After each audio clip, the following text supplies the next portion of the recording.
On this week's the news, Paul Goldsmith admits to dyeing his hair and shaving his pubes in the shape of small topiary creatures as he cancels media regulation. Coalition partner calls for things they could do now since they're already in charge. Shane Jones does something that makes him look corrupt, again. And unemployment numbers dip slightly, so clearly the economy is turning around. All that and more on this week's the news. Hello there, kia ora, and welcome to this week's the news on the 8th of May 2026. I'm Paul and my hair does all its own stunts. It's time for a free for all on free speech, but only if you toe the company line, which seems to be the message out of Wellington this week towards media, with the scrapping of the Broadcasting Standards Authority and David Seymour making veiled threats about Radio New Zealand, somewhat mirroring the threats Winston Peters made as Deputy Prime Minister just before the budgets were cut to the organisation last year. The end of the BSA means broadcasters can now post AI images, like this one, which is totally not AI, of the coalition party leaders in pink tutus dancing on the steps of Parliament and claim that it really happened, which this totally did. Or they could make up blatant lies, like the coalition leaders have the best interest of the country in mind when they make their decisions. Of course, like all government decisions the coalition seems to make, the short-sighted decision to appeal to the worst possible humans means this couldn't possibly backfire in any way on them.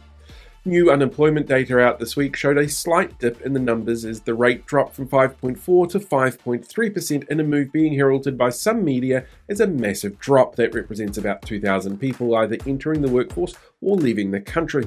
Within that data, urban centres saw large increased unemployment numbers and the Bay of Plenty saw a massive jump to 7.1%, while Pacifica and Māori communities and young people were disproportionately overrepresented in the data, said Social Development Minister Louise Upson, seen here impersonating Gowron, son of Morale, but without the honour.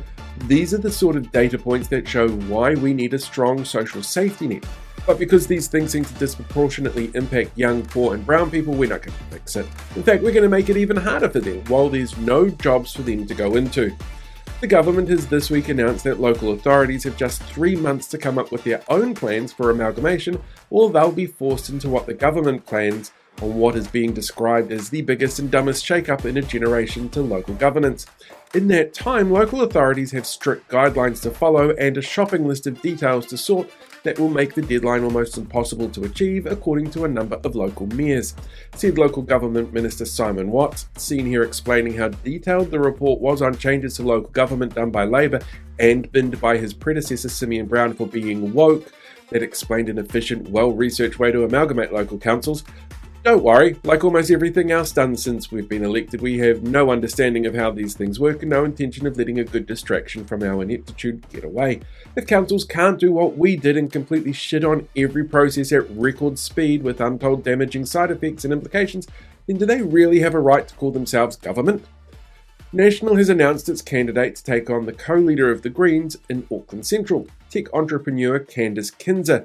Kinzer's bio tells you all about the pro-businessy business things National thinks they're good at, and her social media tells you she enjoys punishing homeless people for being homeless, blames Labour for international COVID-era economic pressures, and once worked directly with Peter Thiel, the man behind JD Vance's run for Vice President, who ran Antichrist spotting lectures when she worked with his surveillance company Palantir, said the Prime Minister, seen here with the surprisingly lifelike melting wax statue of the President of the appointment. Candice brings the perfect blend to our party. Like me, she's good at business, which clearly translates as an elected member, and she knows the importance of siding with people JD Vance look up to, which I'm sure all Kiwis are on board with.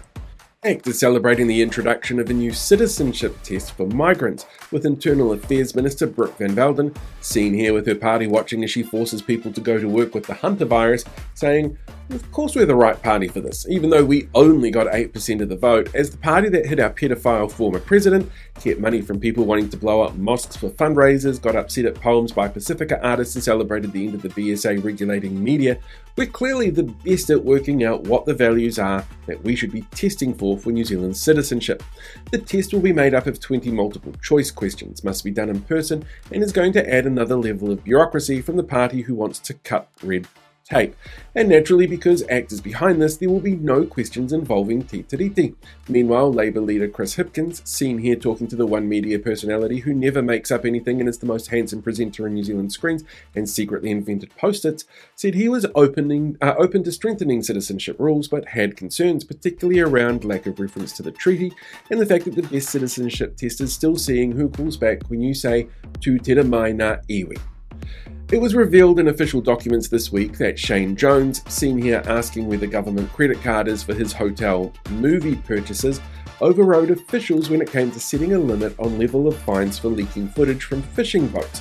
Documents revealed the minister was told that the proposed fine level, 5 times the Privacy Act breach level, was unreasonable.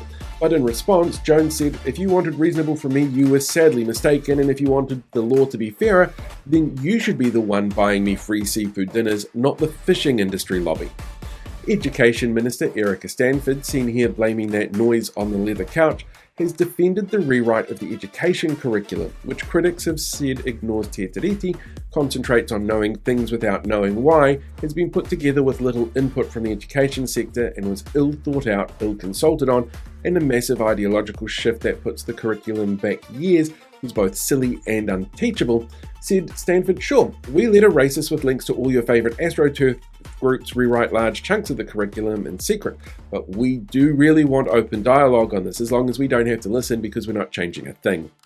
The ACT Party, a member of the ruling coalition that already wields a disproportionate amount of power and forced through unpopular treaty principles, bills and regulatory standards, act because of that power, are wanting to change the rules about kids being able to access school buses. Under current settings, which as the Associate Minister of Education David Seymour probably can do something about already, students are only entitled to catch a free school bus if it's going to the closest school, while ACT wants to make it possible for kids to catch a bus to any school as long as there's space on board, said Andrew Hoggard, seen here auditioning for the role of a live-action villain in an upcoming Captain Planet movie. "The bus is already running, the seat already paid for, let that kid on," as our former party president said. You know we have a children's best interests in mind when we're quoting him. And finally, this week is going to be the final week of Judith Collins' career as an MP, ending after 24 years. Let's cross over now live to reactions from around the country.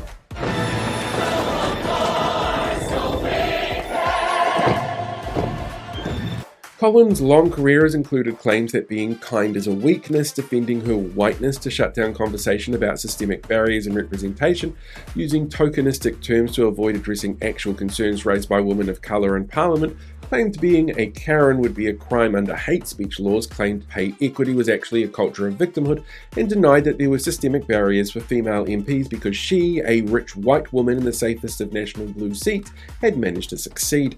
She will be remembered for her involvement in the dirty politics scandal where leaked emails show she was working with right-wing bloggers to undermine public officials, accused of using her ministerial status to endorse a private product. Her husband was the director in the company that was endorsed. Claims from Winston Peters that she approached him to roll John Key, her support of anti-trans hate groups, setting up fake public volunteers to run into on a walkabout with media, a staged prayer photo op on the eve of an election, and crushing 3 cars to be known as Crusher. And as you all know, her husband is Samoan. So, tofa, Judith. Right, that's it for this week's The News. Remember, we're now officially 6 months away from the election, and if you have not registered before October 25, the government has said you and your votes can go fuck yourself. So, go and check your enrolment details at vote.nz today, and make sure that they're up to date. Until next time, live long, prosper, be one with the force, and have a great week. Hey, thanks for sticking around till the end of the video. While you're here, why not hit that like button, or share the video, or even subscribe to the channel. You could even become a paid YouTube member so you can see things released in advance, you get access to some exclusive content, and like all these awesome people, you get to have your name at the end of the credits as well.